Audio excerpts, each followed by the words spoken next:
Welcome back to Bills, Bets, and Beers. I'm your host, Chad, and this is going to be a good video here. We're talking about the Bills versus the Jets Monday Night Football. Starting the season off, having a good time in a primetime game. But let's just jump right into it. I got some injury reports to look at. Not much going on. But, yeah, let's get into this real quick. I have, on the Bill side, Micah Hyde is dealing with a back injury. It's not, like I said, it's not much going on, but unfortunately, one second as I switch this up. Unfortunately, we have a back injury for Micah Hyde. He only was limited practice Thursday. He's gonna be full. He was full Friday. I don't expect him missing this or being any little bit, not even 100%. I think this was just like it came up on that practice, and they just said, let's hold off. Did a limited practice, and then he got full on the next day, and he's good to go. But on the Jet side, there's some worry, I would think. You have the offensive tackle, Mekhi Becton. He is a great offensive tackle, but unfortunately, at the moment, for the past couple of years, he's been injured the past 2 years, out for the seasons type of stuff. So it's like he's still limited with a knee injury. That's going to be plaguing him probably most of the year. And he also had illness Friday because obviously he was a DNP. That's why it was knee illness. So Saturday's going to be a big practice for the Jets to see if they can get Mekhi Becton in there. If they can, then that's going to help them against their defensive front. So solid on them if they can get him in there, but if they can't, they're definitely going to be in trouble. Also, their offensive tackle, Dwayne Brown, he is also injured. And he was doing a limited practice. Maybe they're doing that to kind of keep him healthy enough to play the game. But he's been LP for the first for Thursday, Friday. Like I said, Saturday's practice could be big for this game. It's going to tell you who's most likely going to play and who's not. Because Sunday is just going to be a walkthrough. And doing a full practice and a walkthrough is not much to say. But yeah, that's and Breece Hall is limited too. He's been limited participation Thursday, Friday. I see Dalvin Cook getting at least 60 to 70% of the carries this game, just because why force Breece Hall to be out there when you have a back like Dalvin Cook to be out there instead? You're still going to see Breece Hall doing his own thing on a couple of stints, but I just see it mostly being probably Michael Carter and Dalvin Cook. And looking back at it with the bets that I put in already, I might put another bet in to have Michael Carter getting a touchdown because the odds are pretty high boosted. I think it's like +6 or 500 or something like that. Anyways, on to some storylines and matchups. This is the fun part about it, personally. So let's just go with some key matchups first. Obviously, you just look, it's going to be a battle of the trenches. I think both offensive lines are the weakest point of the teams. And like I said, obviously, with Mekhi Becton fully healthy, Dwayne Brown fully healthy, that line would be pretty decent. But there's been some struggle with keeping people healthy. So the battle of the trenches is basically going to be like each team's defensive front seven versus the other team's offensive line. Our O-line has to be able to withstand a little bit so Josh isn't getting flushed out of the pocket too quick.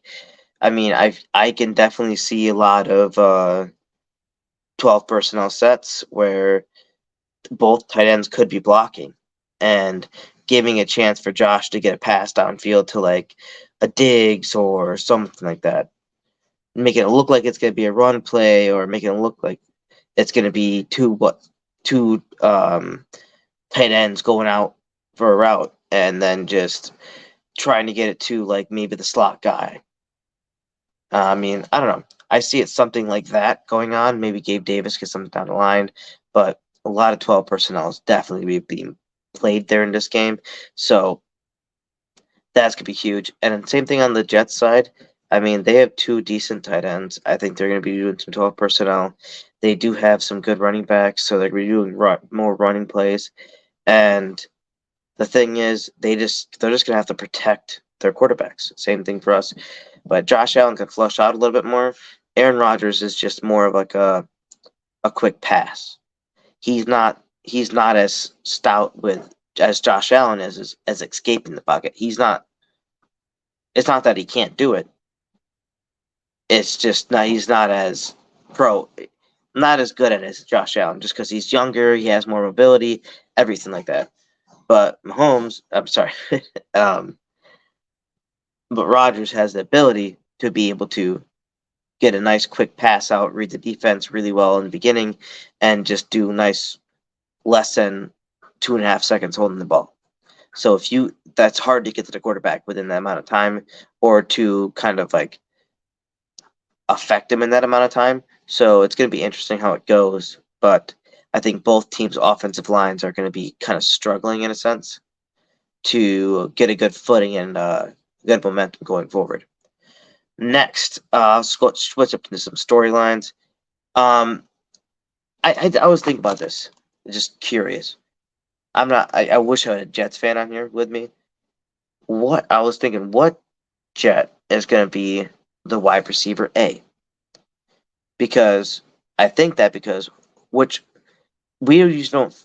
Trey White usually doesn't follow wide receivers. He does. He's done it once or twice, but he doesn't usually follow. He stays on the side. But if he was to follow in this game with a different defensive scheme, who knows how McDermott's going to kind of play it up? Who would be their wide receiver one? It's really 1A, 1B situation, because I think if you look at it, the offensive rookie of the year, Garrett Wilson, he's definitely better than Lazard. But Lazard has rapport with Rodgers, and Rodgers has a little bit of a complex signaling with his wide receivers, and who knows if Garrett Wilson has that 100% locked down. It could be at 85, 90%, where Lazard has a better understanding of where he wants the ball, where he wants him to be at a certain point of the route. So it just all breaks down into this where I have Lazard in like fantasy, and unfortunately I have other players that I'm going to play above him, but I'm definitely tempted to play him because I think he's going to get some yards. Because I think even though, like I said, Garrett Wilson is a good wide receiver, he's going to be getting a lot of attention, but I think Lazard is going to grab a lot of that attention personally and kind of take advantage of that. Not in a sense where it's going to destroy the game, but just get more yards than Garrett Wilson, at least for the first couple weeks. And then Garrett Wilson's going to take control and take that 1A over. But I would love to have a conversation with the Jets YouTuber about that, because that intrigues me. Because like I said, I don't follow their camp or anything like that, so I'm not sure how it's going. But having Rodgers' old wide receiver one in there after Devontae, as well as Garrett Wilson, it just makes it very intriguing to me. Next up, obviously I got Trey White, more fully healthy, more confidence in his game going up against whoever we deem the wide receiver 1A. Like I said, I don't think Trey White's going to follow. I think he's going to stay on his one side, and they're going to have safety help on the other side. But with this run game, you can't really play too much safety up on that side as much, because you kind of have to you're going to be filling gaps with these safeties and linebackers. So that's why I kind of leveled that into this one, because it's like who is White going to be either following, which I don't think they're going to do, but who knows? Maybe that's something that McDermott thinks would be best, him following like Garrett Wilson or whatnot. But it just makes it more intriguing because they gave CB2 to the late round pick of last year, and I think he definitely earned it. He's going to be great. But I'm interested to see if they kind of like rotate that CB2 out throughout the sets of the game. But I think White should be able to handle whoever he has well. I think he's going to be back to the all-pro caliber status he was before. He has a full off season after his injury, And I think he's going to be come back full confidence, full doing all the cuts he needs to, and hopefully getting a pick this game. Rodgers doesn't throw many of those, so it's kind of unlikely. That might be a hot take, given getting a pick or two against even getting a pick against Rodgers in this game. But I didn't even go that route. I think he's just going to be not able to shut down whoever he's playing against, but shut him down enough where he doesn't get that much yards. I think Rodgers is going to be throwing definitely underneath like probably 275, underneath 250 passing yards this game. I think it's going to be more on the ground for that team, especially with the running backs they have. Then I'll go to another little storyline here. You got, will these Bills run defense show up? Because if it doesn't show up, the game's not over. It's just Josh Allen's going to have to show out and put the team on his back, in a sense. I mean, we have a good offense. We have a good running scheme going, in theory, on paper. But if we can't stop their run game, they're going to burn that clock, just like the Bengals did in the divisional game. Just burn the clock, take the friggin' 5 to 6 yards a pop, and just keep on running. No reason to throw the ball that much.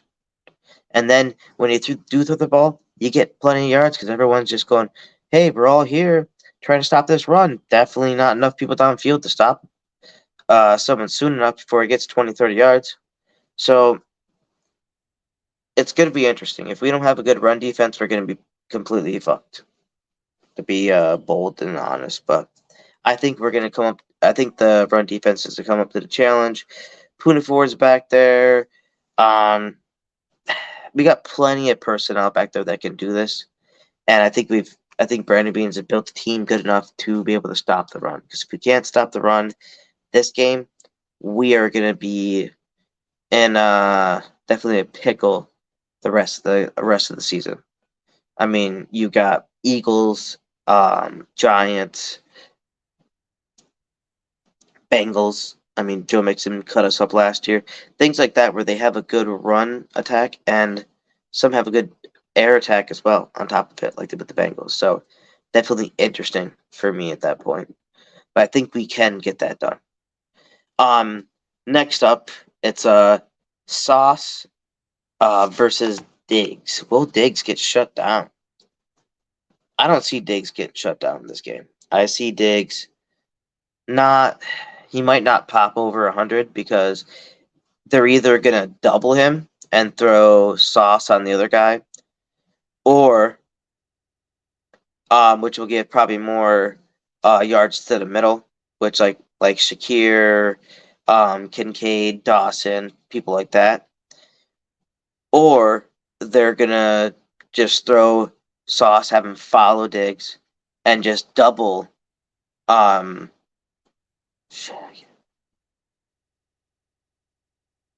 Kincaid. Oh, Gabe Davis, just double him at that point and see what Gabe can do against the double, which I think Gabe might struggle a little bit. But I think if they do that, I think it'll give Diggs a chance. I think Diggs being just covered by Sauce will give him a better chance than him being doubled. Because at that point, they're going to just focus on the middle. But if he's one-on-one against anyone in this league, Josh Allen's going to throw the ball up to him no matter what. So that could be good or bad for the Bills, but I think it's going to end up being good. I don't think they get shut down. I think I can see him getting between 70 and like 85 yards. But I didn't really want to touch him on betting this week because it's just I can see the tight ends and maybe Gabe Davis getting more yards than Diggs. Where Diggs is going to get the targets, he's going to get some yards, but he's not going over 100. Especially with this this caliber of a defense and having that good of a CB1, it doesn't make sense. Then so going back to some storylines, one of the last storylines, how will this Bills O-line, going back to the trenches, fare against the just monstrosity of a decent defensive front of the Jets. You're looking at the Jets defense, and like I think many people, they're not overlooking them, but they just see the Jets as, oh, it's the same old Jets. But now they have an offense. The defense was solid last year, and it got better this year, I think. So now you're looking at a little slightly better defense with an offense that might be able to move the ball better, and it makes a problem because many people had problems with the Jets defense last year. It's just the offense didn't do enough to make the offense didn't do enough to make the defenses like really help the team win, because they weren't able to score enough points to win these games. Even though the Bills defense was still better overall, but I think we're coming back way better healthy this year. I think we're going to end up definitely within the top 3 again in defense overall. So I just question the offense. I just want to make sure our offensive line is going to be able to pass protect, do some run blocks, and actually not make Josh Allen have to scramble out of these and possibly get into a situation where he has to make a decision on if he wants to be risky or not. Because the latter, he's going to go risky, and I don't mind those plays, but I don't want him having to have those decisions this early in the season. It just doesn't bode well for confidence if he gets like interception in the red zone and things like that. At least in my mind. I'm sure he can walk it off, but that's just what I worry about. And last one, Jets linebacker safeties versus Kincaid Knox combo. Like I said, I see a lot of 12 personnel, and with that, I see them blocking a lot, and one person going out after a block and things like that, and making some nice little quick 7 to 12-yard pickups, things like that. But to be honest, I see a lot of just having the running back block and just sending the 2 running back and slot block and sending the 2 tight ends out at once type of situation. And I think both of them are going to have a decent week this week. And it all really depends whoever they're covering stronger, who's going to get more yards and who's going to get more touchdowns, things like that. But I see eating up that middle in the beginning and rush attack, and then attacking the outsides in like the later parts of the game. But that's just, like I said, I'm just amateur over here. I'm not sure what I'm talking about, but that's personally my point of view on it. But anyways, let's get into the meat and potatoes, the Monday Night Football parlays I got. I got 2 nice little parlays going here. I'll put my first one up at the bottom if you want to read it. It's a 5-leg same game parlay for the FanDuel. And doing the normal scheme, I do low,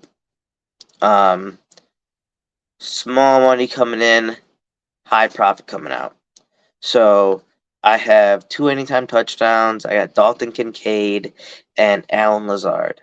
I think Allen Lazard is going to be able to get into the red zone because, like I said, either Garrett Wilson's going to be followed by a better corner, or I just think Lazard is going to be more trusted by Rodgers. And I think that's why he's going to get more targets and more opportunities to get a touchdown. And then I have Dalton Kincaid as well because he is a really good route runner. I think they want to get him started early. And I think people are going to be focused more on like the digs and like, I don't know, just Diggs, Gabe Davis, Josh Allen running, and Knox in the red zone. And I think Kincaid's just going to sneak out there, and a linebacker's not going to be able to cover him because mostly he's probably going to be on Knox. And then, boom, he's out there, and it's going to be a quick 10, 15-yard touchdown to him or something like that in the red zone. Maybe even 5 to 10 yards, something like that, where he does a little quick in and out or a quick out and in type of situation. But yeah, I see him scoring, and same thing goes with Allen Lazard. I see it's going to be like a red zone type thing. It's probably even maybe like 30 yards out type of situation where he just kind of breaks past or gets into a weird little gap and then like shakes someone off. But I can see that definitely happening, which I wouldn't love to see, but we're not going to beat them 27-0. So they're going to be scoring some points. And then I got James Cook. He is going to be going over 44.5 yards rushing. I think that's an easy bet. I put this in even on, I think I put it on Wednesday. I wanted to actually do a video Wednesday or Thursday, but things came up, so I couldn't. So I see him getting at least 45 to 50 yards on the ground.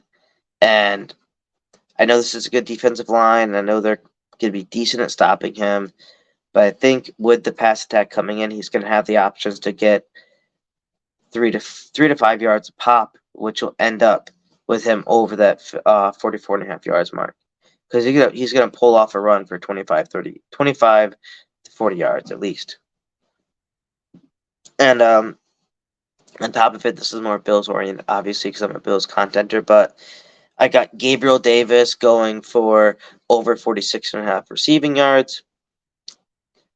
Not much to say there. I think they're going to be trying to shut down Diggs and put as much pressure on that side, where Gabe Davis is going to do enough toe taps and just really good passes down the sideline, or maybe even a good cut up the middle for a post or something where he's going to get massive yards on 1 or 2 passes and get that 50 yards. No problem. Then I also took the Bills spread, covering the spread, minus 2.5. It's still sitting at that. I think if any team wins this game, they're winning by 3. So I have the Bills winning by at least 3 points. Overall odds plus 7,334. I only put $1 down, so I can get about $75 back. It's $74.35. So good profit. You get literally $73 from your $1. And some change. So that's really nice, at least in my perspective. Next, I got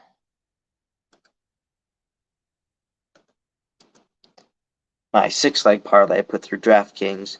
I put that in tonight because there's a little bit more stuff going on there, so you actually more to pick from. I got 2 in-10 touchdowns again. I got Dawson Knox getting in the end zone. I see them focusing on the other key players. And me, like I said, I'm taking opposite sides of my first bet. I think I see Dawson Knox getting in because they're going to try to focus on Kincaid after get some catches, and Knox just gets a nice little 10 to 20 yard touchdown pass to him in the end zone. Then I see Dalvin Cook getting in the end zone for the Jets. I think, like I said, Dalvin Cook's going to be close to the. They're going to try to get Breece Hall in as much as they can, but I see Dalvin Cook pushing something in from like 2 to 3 yards out or something like that. Not too surprising. Like I said, our D-line has been questionable against the run, and Dalvin Cook's a hard runner, and they got a good offense. They have an offensive line that would be decent enough to get them a yard or 2 if they absolutely need it. So I could see that being definitely a possible thing going on. Then I got Josh Allen for 40+ rushing yards alternate. To me, this is a no-brainer. I think we're going to be in a situation just like Mahomes was in against the Lions, where we're going to have to. Allen's definitely going to get flushed out of the pocket enough, and he's going to be making plays with his legs to win this game. And 40 yards seems pretty low. I don't see him getting like 80, 90, but I can see him getting towards like the 50, 55 if possible, if he had to. But 40 seems like a reasonable bet for me. Then I also went Tyler Conklin, 35+ receiving yards alternate as well. And same thing for like the Bills offense and the Jets offense. If their defense gets slightly going, or their run attack is slightly going, or their run attack gets stopped, they're going to have to go towards the tight end position, and Aaron Rodgers loves the tight end. I think Tyler Conklin's a great player, and I think he's going to get the touches. And 35 yards seems like not much. I think he's going to get towards a 45, 50 mark, to be honest. But I took the 35 gladly in that bet. And then I have Alan Lazard for over 44 and a half receiving yards as well. And that's just going off the first bet I had. I see him getting yards. I see him getting around maybe 60, 70. So between him and Tyler Conklin, that's like 120. I don't see Rodgers going over like 265 passing yards, just because I think it's going to be a very defensive battle. Just like I don't see Allen getting 300 yards passing this game either. I see him getting a couple passing touchdowns, maybe a rushing touchdown, but most of the stuff's going to be done on the ground or maybe like defensive scores, things like that. Then I have Bills total over 24 and a half points. I took that because I think the Bills are going to score at least 27, and that to me is going to be enough to win the game. I think that's what you have to get to win this game. I know the over-under is 46, which is kind of wild to me on this one, but it just seems weird. I don't know. It doesn't seem real.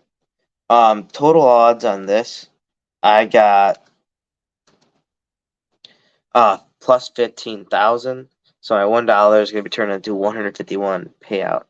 I was going to put a couple bucks on it, but I'm saving my no sweat bet up to $5, which I'll put $5 on it just because I'll get it back if I lose on something bigger, bigger profit wise when I do a whole Sunday or maybe like a Sunday night football game thing going for that like parlay, because with these parlays you can actually pick individual like stats and like touchdown scores from like multiple games on the same day.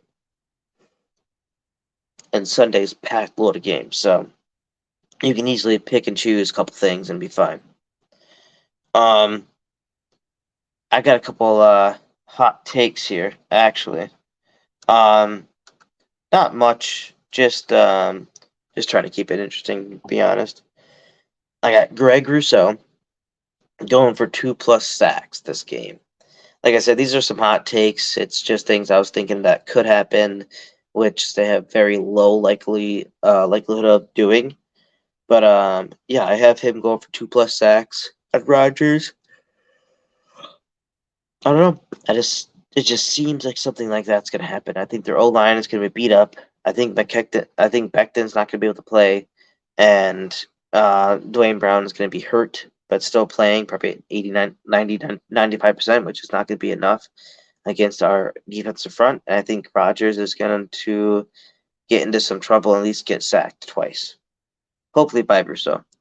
So I could be correct. Also, I got Kincaid going for 2+ touchdowns with 65+ yards receiving. If they're trying to shut down Diggs and they're doing like a double or sauce on the Gabe Davis on the outside, the inside's going to be eating, and I think Kincaid's going to be the one going out to catch passes. Well, Knox is out there just blocking and doing a good job like that, and also catching some passes as well. But I see Kincaid getting more and more kind of like deep looks compared to Knox.